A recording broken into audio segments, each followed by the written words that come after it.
Good morning students.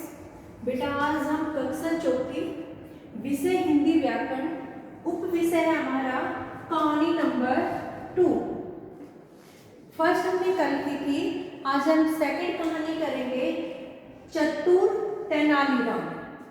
चतुर तेनालीराम ये एक आदमी का नाम है, मतलब कि जो राजा था, मंत्री था या जो भी कुछ था।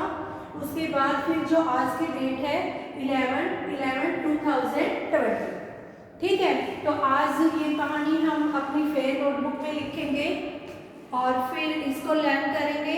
लर्न करके सब बच्चे फिर इसकी रिटन प्रैक्टिस जरूर करेंगे रफ कॉपी के अंदर, ठीक है। तो फर्स्ट, तेनालीराम का नाम आपने जरूर सुना होगा। सॉरी, तेनालीराम का नाम आपने जरूर सुना होगा। वे राजा कृष्णदेव राय के दरबार में दरबारी करते थे। किसके दरबार में दरबारी करते थे? वे राजा कृष्णदेव राय, कृष्णदेव राय के दरबार में दरबारी करते थे। वे ऐसे चतुर थे जो राजा की किसी भी समस्या को खेल ही खेल में सुलझा देते थे। क्या थे वो वे ऐसे चतुर थे जो राजा की किसी भी समस्या को खेल ही खेल में सुलझा देते थे। बहुत सारे लोग होते हैं ऐसे, तो अगर कोई समस्या सामने आ जाती है तो उससे घबराते नहीं हैं और उससे खुश होकर उससे लड़ते हैं। और कुछ लोग तो ऐसे होते हैं जो खेल खेल के माध्यम से उसको हल भी कर देते हैं, उसका हल निकाल देते हैं, ठीक है। जो तेनालीराम थे वो क्या थे? चतुर थे जो राजा की किसी भी समस्या को खेल ही खेल में सुलझा देते थे। वे सदा हंसते मुस्कुराते रहते थे। क्या रहते थे? जो तेनालीराम थे वो सदा क्या करते थे? हंसते मुस्कुराते रहते थे। कभी भी वो उदास नहीं होते थे और दूसरों को भी खुश रखते थे, ठीक है। एक दिन किसी बात पर राजा कृष्णदेव राय तेनालीराम से नाराज हो गए। जो तेनालीराम राज दरबारी थे वो एक बार कृष्णदेव राय तेनाली से नाराज हो गए। उन्होंने, किसने? राजा ने तेनालीराम से गुस्से में कहा, तेनालीराम दरबार से निकल जाओ। क्या कहा राजा ने तेनालीराम को? कि जो आप हो वो दरबार से निकल जाओ और मुझे कभी भी अपनी शकल मत दिखाना। होता है ना ऐसे, जैसे घर में भी अगर कोई बात हो जाती है तो ऐसे बोलते तुम यहाँ से चले जाओ और आप मुझे अपनी शकल मत दिखाना। उस समय तेनालीराम दरबार से चले गए। तो तेनालीराम ने क्या किया? राजा को गुस्सा आया हुआ है और मैं यहाँ से चला जाता हूँ, ठीक है। अगले दिन तेनालीराम फिर दरबार में पहुंच गए। जब नेक्स्ट डे आया, अगला दिन आया, तो जो तेनालीराम थे वो फिर दरबार में पहुंच गए। उन्होंने अपने चेहरे पर अजीब सा मुखौटा लगा रखा था, क्योंकि उन्होंने कहा था राजा ने कि आप मुझे अपनी शकल मत दिखाना। तो तेनालीराम ने क्या किया? एक मुखौटा पहना उन्होंने अपने फेस के ऊपर और वो कहाँ चले गए? दरबार के अंदर चले गए। उन्हें देखकर सभी दरबारी हंसने लगे। वो सबको हंसाते तो रहते थे, खुश तो रहते थे वो। उन्होंने क्या किया? उन्हें देखकर सभी दरबारी हंसने लग गए।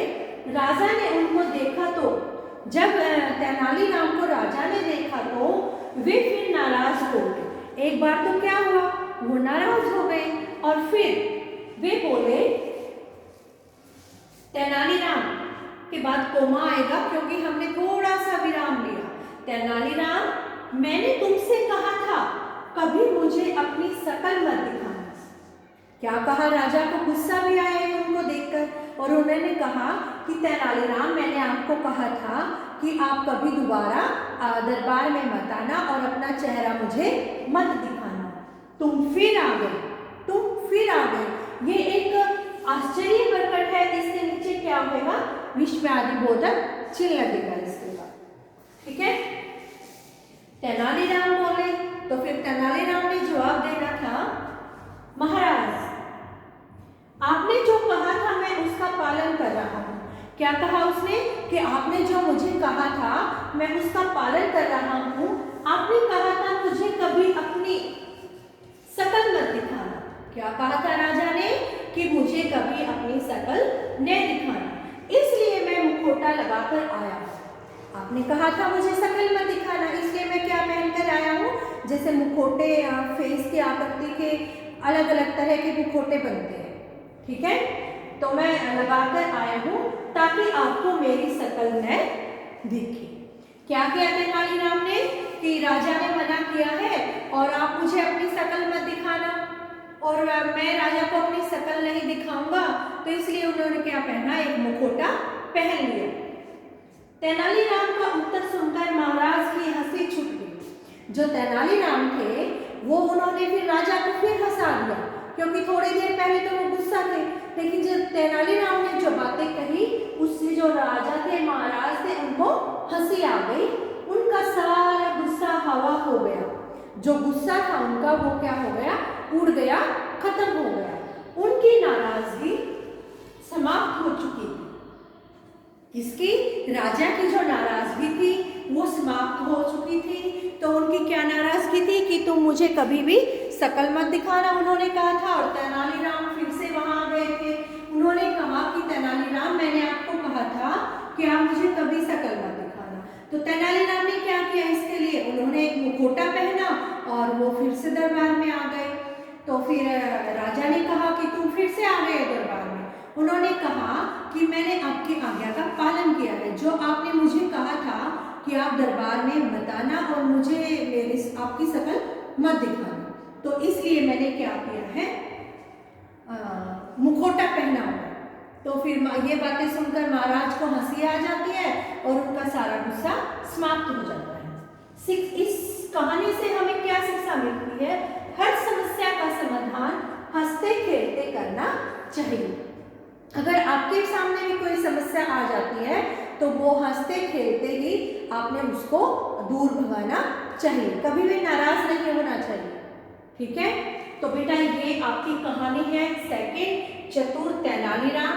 ये आपने अपनी फेयर नोटबुक के अंदर लिखनी है। सब बच्चे पेंसिल के साथ राइट करेंगे। फेयर नोटबुक में राइट करने के बाद आपने इसको कंप्लीट को लर्न करना है। लर्न करने के बाद इसकी रिटन प्रैक्टिस करना है, ठीक है। Okay students, thank you, have a nice